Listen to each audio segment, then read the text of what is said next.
Hello, welcome to Mission 919, devoted to information, stories, and narratives of African achievement, well-being, and prosperity. And today we're going to talk about Maria Baldwin. Maria Louise Baldwin was born in Cambridge on September 13th, 1856. She was born to Peter and Mary Baldwin. She grew up in Cambridge. She attended the Cambridge High School and graduated in 1874, after which she attended the Teachers College, also in the city. And after that, she went to Chestertown, Maryland, where she taught for 7 years in the segregated schools of Chestertown, Maryland, on the eastern shore of the Chesapeake. This Eastern Shore is the land of Frederick Douglass before his liberation from slavery, and also Harriet Tubman. In 1880, her father, Peter, passes on. She comes back to Cambridge, and as a result of protests from the black community in the city, she is given an appointment at the Agassiz school. She teaches there she teaches all the grades from kindergarten to 7th grade, between 1881 or 1882 and 1889, at which time she is appointed principal. She's the only African-American man or woman who's a principal in the city, actually I think in the whole state, perhaps even in New England. Anyway, so from 1889 until 1922, she is the head of the school. She is known for introducing many different kinds of innovations, including having a nurse in the school, having open-air classrooms, a parent-teacher association. E. Cummings, the famous poet, was one of the students at the Agassiz school while she was the principal, and he describes her as a demi-divine dictator, and her very presence having been an honor and a glory. It seems that many of the professors of Harvard and MIT and the old Brahmin families of Cambridge sent their children to the Agassiz school because of her influence, her presence, her innovative approaches to teaching children. While she was headmaster or principal and then later headmaster, she was involved in all kinds of activities. During the summer, she would teach at the normal schools, the teacher training colleges at the Institute for Colored Youth and Hampton Institute. She started a literary group for black Harvard students, so people like W.E.B. DuBois and Monroe Trotter were part of that literary group. She started another group called the Omar Khayyam Circle that Clement Morgan was a part of. So she was a leader of the black community in Cambridge.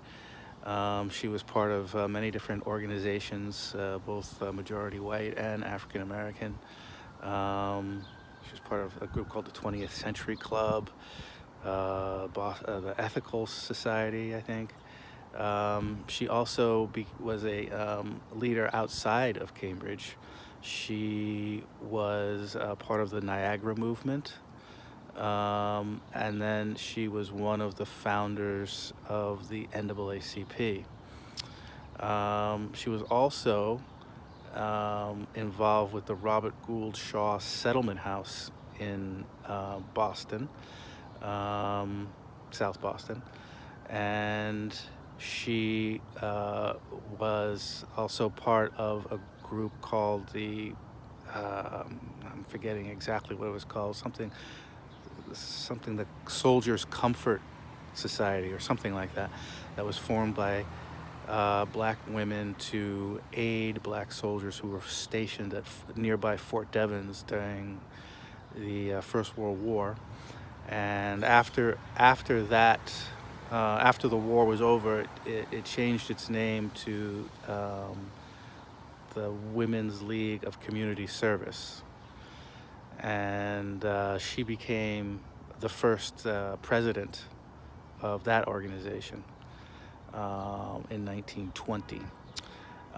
She actually passed away giving a speech in front of the Robert Gould Shaw Settlement House in downtown Boston. And it seems that she died of complications from a heart attack. But I think, well, she's gained more recognition in the city of Cambridge, recently. The Agassiz School was renamed the Maria Baldwin School in 2002. And I believe there's talk of renaming one of the streets in Cambridge after her. I'm not entirely sure about that, but I did hear about that. Which is, of course, well-deserved. But I think more than simply as an educator, an innovative educator, she actually needs to be remembered as a more pivotal political figure because of her interactions with, people like DuBois and William Monroe Trotter, who were the leading organizers against the Booker T. Washington School of Compromise. They were the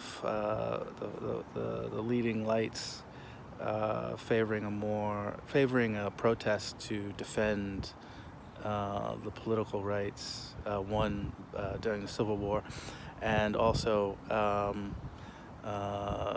advocating higher education for African Americans. At the education at the highest levels. So she's part of all of that. And yet, I think when you read about the Niagara movement or the NAACP, actually she was a board member of the Boston branch of the NAACP. So I think her overall profile needs to be raised, and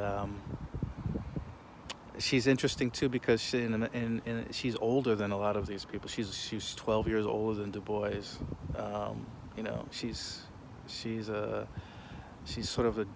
actually of Booker T. Washington's generation. They were born the same year, 1856.